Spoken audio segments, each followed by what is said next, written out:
আসসালামু আলাইকুম এভরিওয়ান, কেমন আছেন সবাই? আশা করি আল্লাহ তাআলার অশেষ রহমতে সবাই খুব ভালো আছেন। আলহামদুলিল্লাহ, আমিও ভালো আছি। আজকে আমি আপনাদের সাথে শেয়ার করব ঘরে বসে পারফেক্টভাবে কিভাবে নাগেটস তৈরি করে ফ্রোজেন করবেন এবং সেই সাথে ১ কেজি নাগেটস তৈরি করতে কতটুকু মাংস প্রয়োজন হয় দেখিয়ে দেব ভিডিওতে। প্রথমেই এখানে আমি একটা মেজারমেন্ট স্কেল নিয়ে নিলাম। এবার একটু অন করে নিয়েছি। এখানে একটা বাটি নিয়েছি। বাটিটার ওয়েট আসছে ১১১ গ্রাম। আমি বাটিটার ওজনটাকে বাদ দিয়ে দিয়েছি, মানে 0 করে নিয়েছি।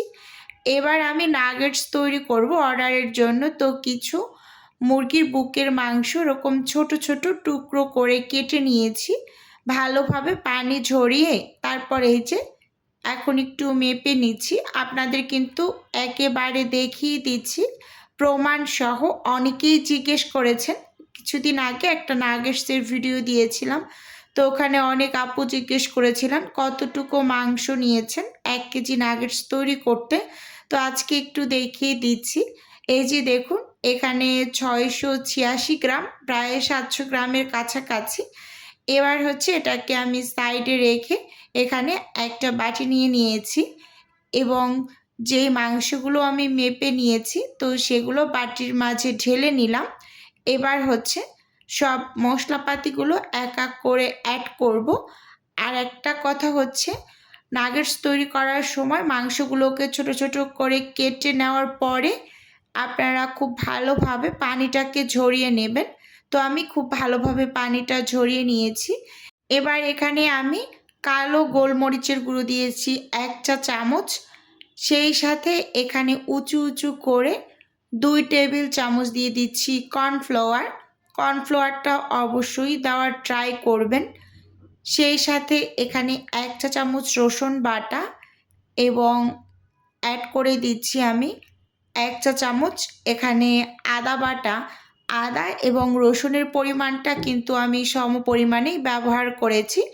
মুরগির যে কোনো রেসিপিতে আদা এবং রসুন ২টা সম পরিমাণে ব্যবহার করবেন, তাহলে ঠিকঠাক থাকবে। এখন এখানে ১ চা চামচ কাঁচামরিচ কুচি দিয়ে দিলাম।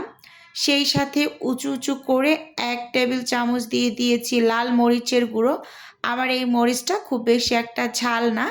এবার এখানে দিয়ে দিচ্ছি চিকেন স্টক। আমার কাছে চিকেন স্টকটা ছিল, তো আমি সেটা ব্যবহার করছি। একটা বার দিয়েছি, একটা প্যাকেটে ২টা থাকে, তো আমি সেখান থেকে একটা দিয়েছি। আপনাদের হাতের কাছে যদি চিকেন পাউডার থাকে তাহলে অবশ্যই পাউডারটা দেবেন, খেতে খুবই ভালো হয়, মানে খুব সুন্দর একটা ফ্লেভার আসে এরকম আর কি। ১ টেবিল চামচ এখানে টমেটো সস দিয়ে দিয়েছি। সেই সাথে ওই একই চামচ দিয়ে আমি ২ টেবিল চামচ সয়া সস দিয়ে দিয়েছি। আমি যেই সয়া সসটা ব্যবহার করি একটু দেখিয়ে দিলাম, আহমেদের সয়া সস ব্যবহার করি। এবার এখানে আমি হোয়াইট ভিনেগার দিয়ে দিচ্ছি ১ চা চামচ।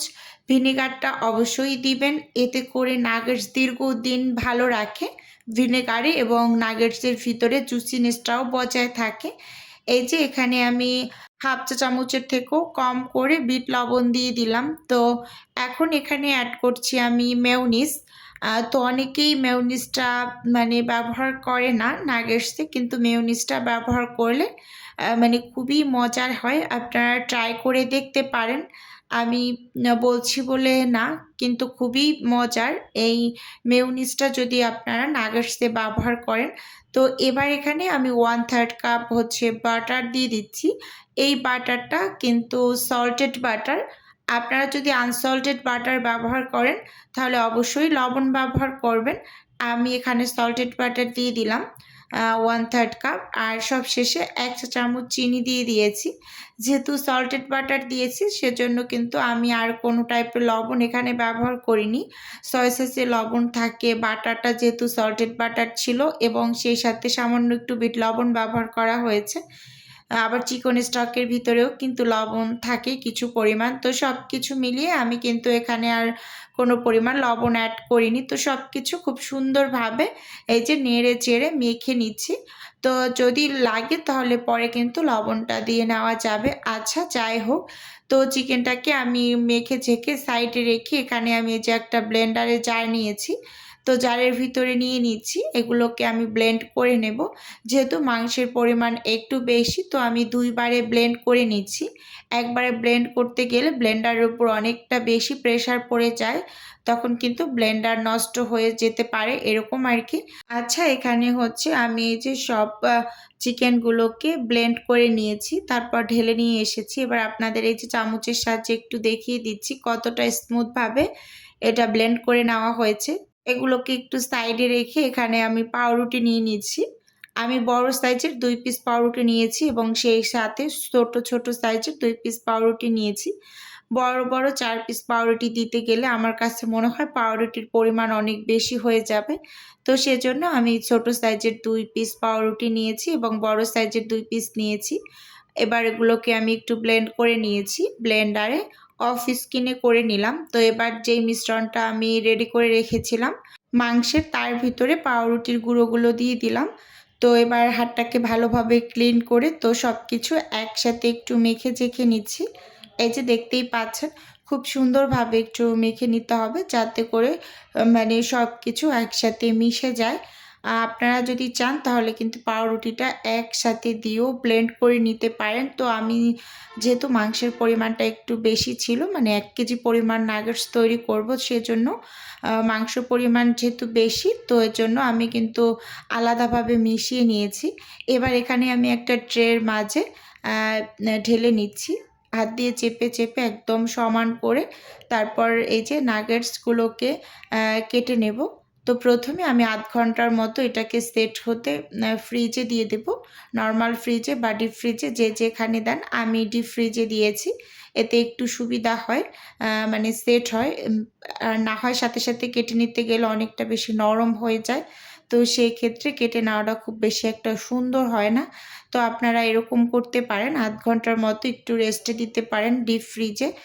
পরে কেটে নেবেন। তো এরকম করতে পারেন। এই যে আমি চাকুতে একটু তেল মানে মাখিয়ে নিলাম। এবার হচ্ছে একেবারে এই যে উপরটা সমান করে নিয়েছি।